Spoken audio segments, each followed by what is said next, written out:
안녕하세요. 김이사입니다. 오늘은 국제결혼 피해 예방에 도움이 되는 이야기 한번 해보도록 하겠습니다. 제가 국제결혼 서류를 하다 보면 간혹 그 결혼의 목적이 의심이 되는 그런 여자들을 보게 되거든요. 이게 좀 그런 케이스예요. 오늘 얘기는 국제결혼 셋업 사기, 그러니까 위장결혼이라고 해야겠죠. 근데 한국 남자는 전혀 예상도 하지 못하는 그런 케이스, 한번 이 얘기를 해보도록 하겠습니다. 서두에 제가 국제결혼 서류를 한다는 게 한편으로는 어떻게 보면 한국 사람들 도와주는 그런 측면도 있어요. 뭐 국제결혼 서류 하시는 분이 베트남에 현지에 사는 교민도 있고 행정사들도 있고 그렇지만, 이게 보면 이 일을 정확히 알고 하시는 분들이 생각보다 별로 없어요. 뭐 국제결혼 공증이나 결혼 비자나 이런 건 누구나 할 수 있죠. 근데 그 국제결혼 서류를 진행하다 보면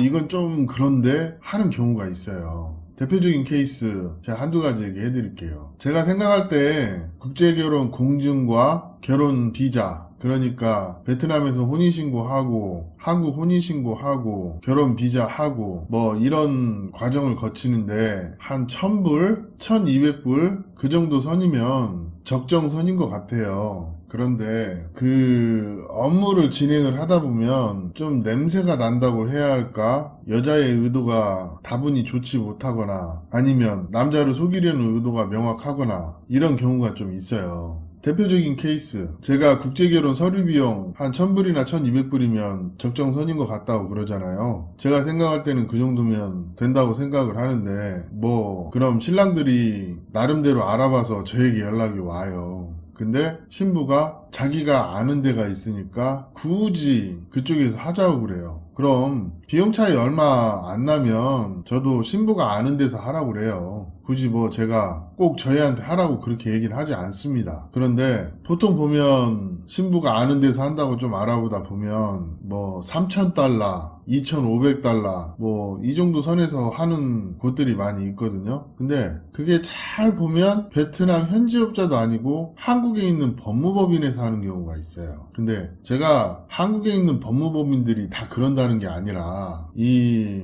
국제결혼 셋업 사기 브로커 중에 결혼도 시키고 이혼도 시키는 그런 브로커들이 암암리에 활동을 하고 있어요. 그런 케이스에 걸려들기 쉬우니까 이 국제결혼 서류를 할 때도 웬만하면 그 신랑이 직접 컨트롤할 수 있는 데에서 국제결혼 서류를 진행하라고 하는 겁니다. 그럼 그 얘기가 무슨 얘기냐? 국제결혼 서류 대행을 한다는 거는 단순하게 서류만 대행하는 게 아니에요. 어느 정도의 국제결혼 일정 관리에 대한 어드바이스가 포함이 된 경우가 많이 있거든요. 저희도 하다 보면 업무상 그렇게 할 수밖에 없어요. 그리고 서류를 진행하다 보면 조금 이상하면 이상하다고 얘기를 해주고 있고, 근데 신부가 아는 데에서 진행을 한다? 그것도 베트남에 있는 베트남 업자가 아니고 한국에 있는 법무법인을 통해서 진행을 한다? 그러면 그거 한번 잘 생각해 보세요. 내가 서류가 진행이 되는 진행 상황에 대해서 아무것도 모르고 진행되다가 셋업 사기에 당할 수도 있어요. 자, 제가 앞에 언급했던 셋업 사기의 사례를 하나 얘기를 해드리겠습니다. 예전에 저를 통해서 국제결혼 서류를 진행을 하려고 서류 비용을 납입을 하고 신랑이랑 상담을 하고 신부랑 상담을 했어요. 근데 신부가 말하는 게 좀 이상하다고 저희 친구이자 지인인 베트남 친구가 저한테 얘기를 해주네요. 그래서 신랑한테 그 얘기를 그대로 했어요. 그런데 여자가 갑자기 무조건 자기 아는 데에서 결혼 서류를 진행을 해야 된대요. 그래서 뭐가 좀 이상하다. 보통 베트남 여자들도 그 말하는 게 이렇게까지 막무가내는 아닌데 좀 그렇다. 그렇게 얘기를 했는데 그 베트남 여성이 자기가 아는 데서 서류를 진행하지 않으면 결혼을 안 하겠다고 그랬어요. 그래서 제가 그분한테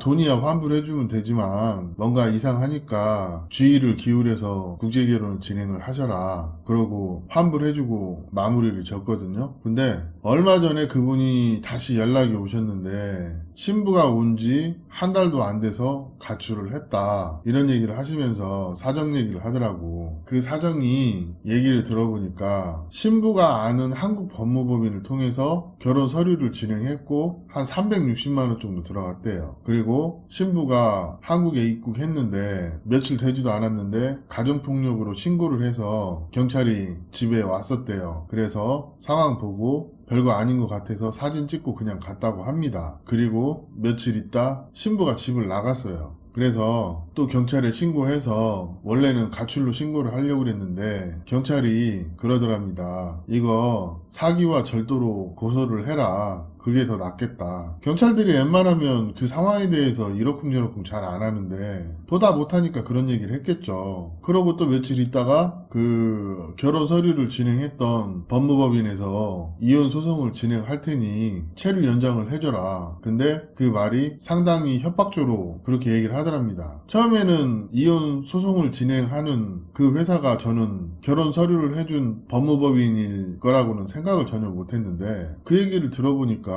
그냥 딱 드는 생각이, 아 이거 셋업 사기 제대로 걸렸구나, 그런 생각이 딱 드는 거예요. 아니 뭐 지금 세상이 어느 세상인데 남자가 여자를 때리고 가정폭력 운운하고 한국에 들어온 지 며칠 되지도 않았는데 그런 되도 않는 신고를 하고 그 뭐냐 어디서 본 거는 있어서 경찰에 근거를 만들기 위해서 그 가정폭력으로 신고했다 그 근거를 남긴 거죠. 근데 남자 상태 보고 여자 상태 보면 대박이 알아요, 경찰이. 이게 혐의가 있는지 없는지. 근데 혐의 없으니까 그냥 이 여자한테 접근하지 마세요 하고 그냥 갔단 말이에요. 이런 게 심심치 않게 얘기가 들려요. 그럼 뭐냐, 이분이 처음에 여자를 소개받을 때 베트남 여자한테 소개를 받았대요. 근데 이 여자분도 정상적인 일을 하는 사람은 아니에요. 밤에 출근해서 아침에 퇴근해요. 그리고 이 가출한 여성도 현재 베트남 노래방에서 일하고 있는 걸로 추측이 돼요. 근데 제가 볼 때 이 가출한 여성을 소개해준 여성도 베트남 노래방에 다니는 걸로 추정이 됩니다. 그래서 소개해준 베트남 여성의 남편에게 전화를 했는데 어버버하고 그냥 연락을 차단을 해버렸대요. 이것도 좀 이상해요, 상황이.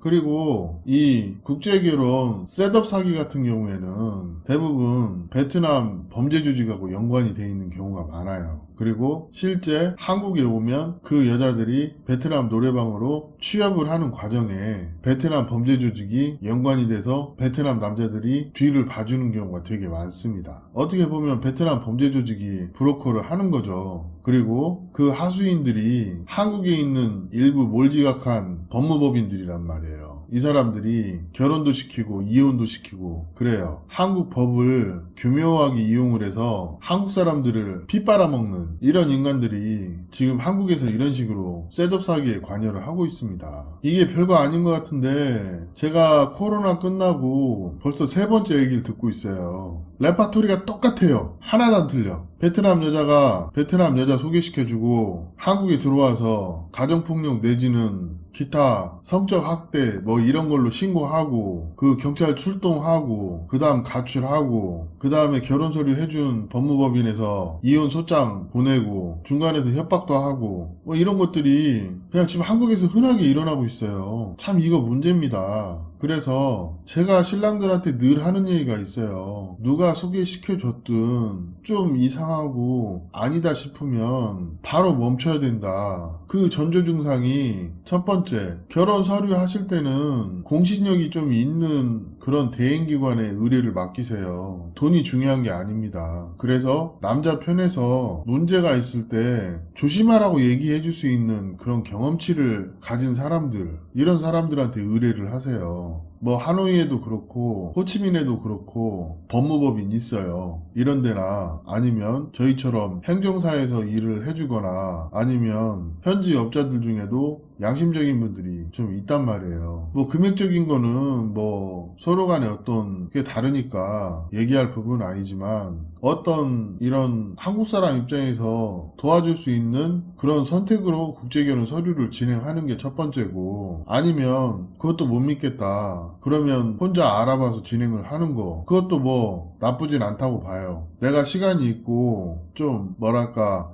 귀찮더라도 직접 하고 싶으면 직접 해보는 것도 나쁘진 않아요. 그리고 두 번째, 남녀 관계는 어느 한쪽이 일방적인 게 없는데 한쪽이 너무 일방적인 것을 나한테 강요를 하는데 그게 불합리하다 싶으면 의심을 해봐야 돼요. 특히 국제 결혼하는데 제일 많이 문제가 되는 게 뭐냐면 남자하고 여자하고 잠자리를 해봤는데 여자가 목속이거나 너무 잠자리를 안 하려고 그래요. 그럼 하지 마세요. 그것도 좀 이상해요. 내 주변에 반 이상은 그래도 결혼 초기에 와이프랑 진짜 관계를 많이 갖고 여자들도 그걸 만족하고 그런 사람들이 너무 많아요. 부부 생활의 반은 섹스예요. 그리고 국제결혼에서 서로 상대에 대한 호감은 어떻게 보면 잠자리 숫자하고도 비례하는 그런 게 있기 때문에 이게 그 잠자리가 매끄럽지 못하고 또 여자가 나에게 관심이 없다 그런 느낌은 이게 베트남 문화라서 그런 게 아니라 이 남녀 사이는 지극히 상식적으로 생각하면 돼요. 잠자리에 소극적이고 최대한 잠자리를 안 하려고 하는 여자는 한국에 와서도 결혼 생활 할 생각이 없는 여자예요. 네, 이런 분들의 공통적인 특징을 좀 들어보면 뭐 국제결혼 한 7, 8개월, 1년 진행이 되는데